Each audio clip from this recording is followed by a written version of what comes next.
The Beach Path Conspiracy. I'd dreamed of owning a beach house my whole life, and 5 years ago, I made it happen. The house in Seacliff Shores came with a private path leading straight to the sand, a secluded slice of paradise I'd paid a premium for. I built that path myself, pouring my savings into the lumber and upkeep, savoring every quiet morning with my coffee on the deck, the waves whispering below. Then one morning, everything changed. I stepped outside with my mug and froze. 20 strangers were strolling down my path, led by a blonde woman with a clipboard, Diane Reynolds, the new HOA president. Her voice carried over the breeze. This lovely walkway provides our community with direct beach access, open daily from 8 a.m. to sunset. A shiny new sign stood at the path's entrance, Seacliff Shores Residents Beach Access. My coffee splashed onto the deck as the mug slipped from my hands. "Excuse me," I called, rushing down the steps. "This is private property." The group turned, some annoyed, some surprised. Diane's smile tightened as she approached. "Good morning. I'm Diane Reynolds, HOA president. We're just showing off our community features." "This isn't a community feature," I said, keeping my voice steady. "It's my property. I have the deed to prove it." She laughed lightly, glancing at the group like I was the crazy one. "The beach access has always been for everyone. Perhaps you misunderstood when you bought the house." A man in the back piped up, "My family's been using this path for years." "No one used it until I built it," I shot back. "I designed it, paid for it, and maintained it." Diane waved a dismissive hand. The HOA board voted unanimously to formalize community access. "If you have concerns, submit them in writing for our next meeting, in 3 weeks." With that, she turned and led the group toward the beach, leaving me fuming on my own steps. That afternoon, I dug out my property documents. The survey map was crystal clear. The path was mine, stretching to the high water mark on the beach. No easement, no shared access, nothing. I snapped photos of the sign and checked my security footage. There it was, Diane and 2 men installing it at 6:30 a.m., sneaky as thieves. The next morning, I took the sign down and left it by my garage.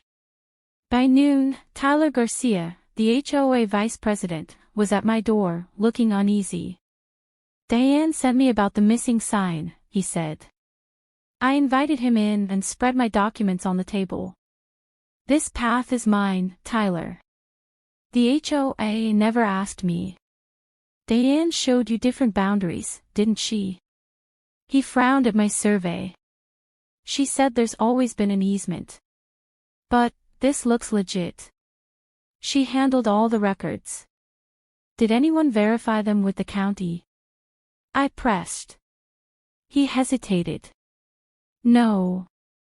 Diane took over 6 months ago. She's been pushing projects hard." After he left, I checked the HOA website. My path was plastered on the homepage, exciting news.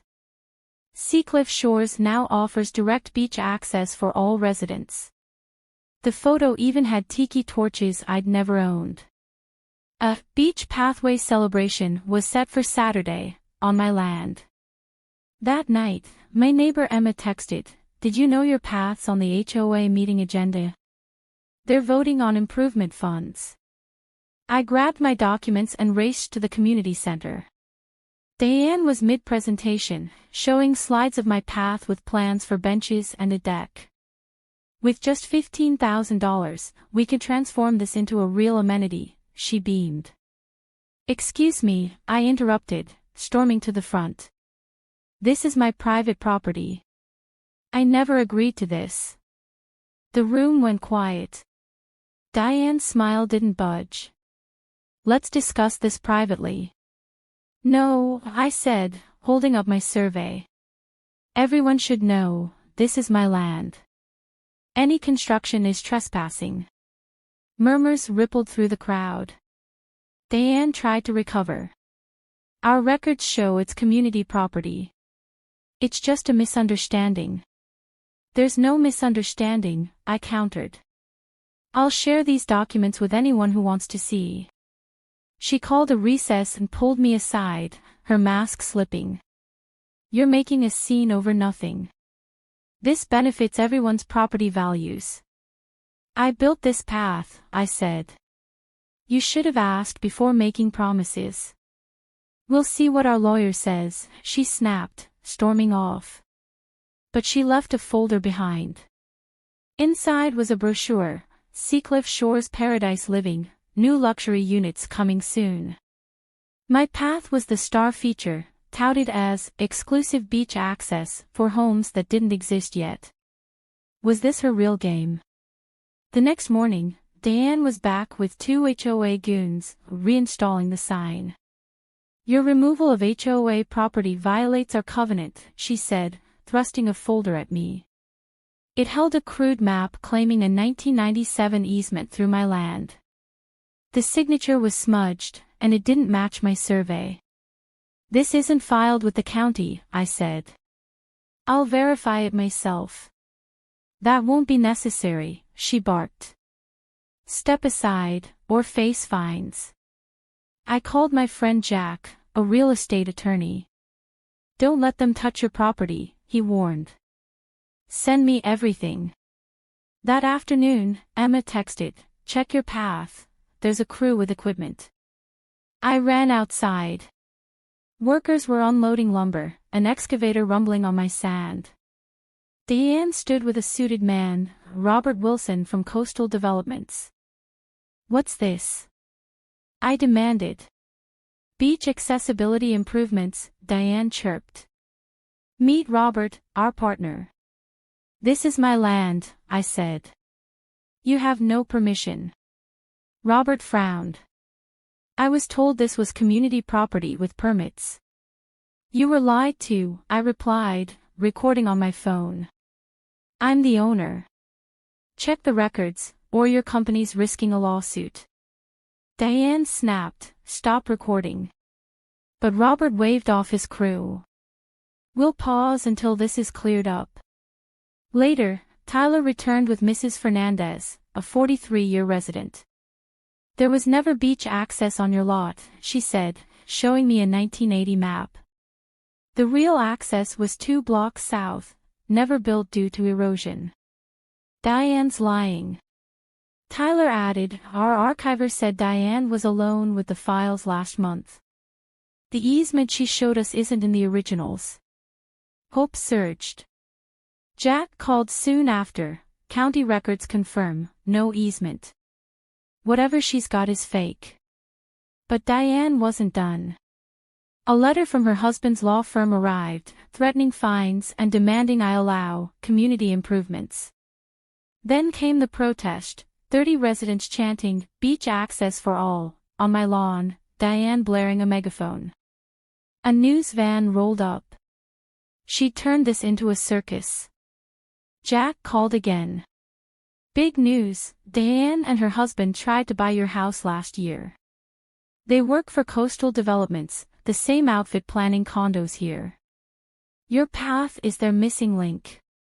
The next morning, I caught teenagers on my path, setting up for Diane's daughter's graduation party. By noon, 50 people were trampling my plants and grilling on my beach. No permission, no notice. Diane smirked, the board voted. Join us. I called the police. Officer Jackson arrived, Diane's friend. It's a civil matter, he said, shrugging. HOA says they have rights. Trash littered my beach the next day. Then came construction, the community pavilion rising on my land, led by Diane's son-in-law, Marcus. HOA approved it, he said. Take it up with them. I hired Sarah Martinez, an HOA-busting lawyer. 3 days later, she called me in. Your deed's solid, she said, and the original 1973 survey shows you own more beachfront than you thought, where they're building. But here's the kicker, the pavilion permit's in Diane's name, not the HOA's. It's a private cabana, funded with $80,000 of HOA money. She's building a beach house on my land. I gasped. And there's more, Sarah said. Her husband works for Coastal View Developers. They need your path for a condo project. This is a land grab.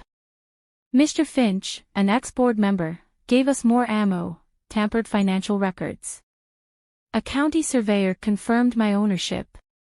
Then, I caught Diane and her husband on video at night, plotting to tank my property value and force a sale. At the emergency HOA meeting, I walked in with Sarah and the county assessor. Diane faltered as I projected my survey. This is my land, I said. And your $80,000 community project is Diane's private cabana. The room erupted. Finch demanded Diane's removal. Photos of her developer meetings and condo plans sealed it. She and her husband bolted, but their spilled papers revealed a demolition timeline. My house was next. The judge's injunction stopped the bulldozers just in time. The FBI arrested the Reynolds, uncovering $2 million in embezzled funds. 6 months later, the HOA built a real community beach access, on their own land. Diane C's mansion became our community center. One sunset, Judge Marquez stopped by. You didn't just save your path, she said. You exposed a bigger truth. I smiled, walking home along my path, now shared fairly, on my terms. Diane got 15 years, her beach dreams traded for prison walls. Sometimes, fighting for what's yours changes everything.